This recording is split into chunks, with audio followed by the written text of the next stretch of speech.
Good morning, friend. Welcome back to the Morning Minute Meditation. I hope you have a great day today.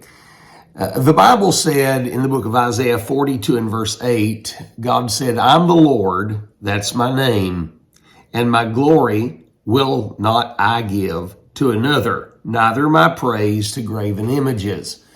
God was interested in letting humanity know that he was a God of grandeur and glory, and no one could have it. It is only due unto himself.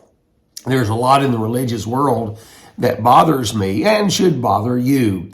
This very casual atmosphere that we have, an attitude toward God, where we just see him as a good buddy and nothing more, is quite disturbing. One of the aspects of that view of God takes the glory of God away.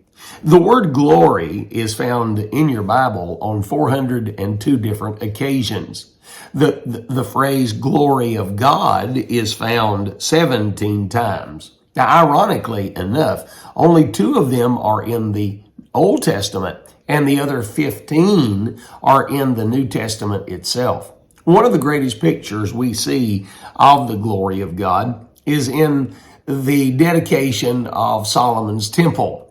In the book of 1 Kings in chapter 8 and verse 11, when the glory of God descended into the temple, the verse said that the priest could not stand to minister because of the cloud, for the glory of the Lord had filled the house. In other words, when the glory of God genuinely is around, there is nothing humanity can do but fall prostrate before him and worship his grandeur and glory. In Joseph Stoll's book on spiritual warfare, the title of the book is Kingdom Conflict. He gave an illustration of the great classical musician Johann Sebastian Bach. He said Bach made this statement about the subject of music, and if you really want to make enemies, start talking about music and you'll make enemies in a hurry. That's a very sensitive, emotional topic to a lot of people. Bach, who, whether you are familiar with classical music or not, his name stands out above all others as being one of the greats. Bach said this about music. He said, all music should have no other end or aim than the glory of God and the soul's refreshment. Where this is not remembered, there is no real music, but only devilish hubbub. In other words, he said, if you're going to have music, it ought to soothe the soul and exalt the glory of God at the same time. Why? Because we're made in the image of God. Bach, when his compositions began, would have 2 initials at the beginning of the composition, JJ.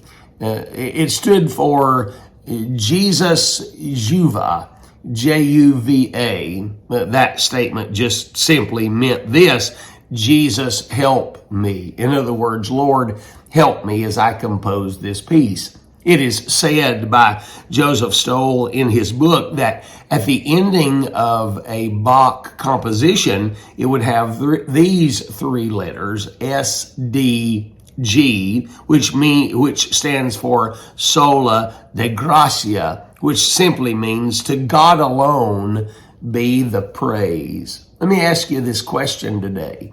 Are you interested in the glory of God or not?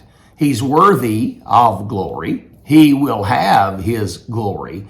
I just wonder if I am going to be a participant in the worship of the grandeur and glory of our God.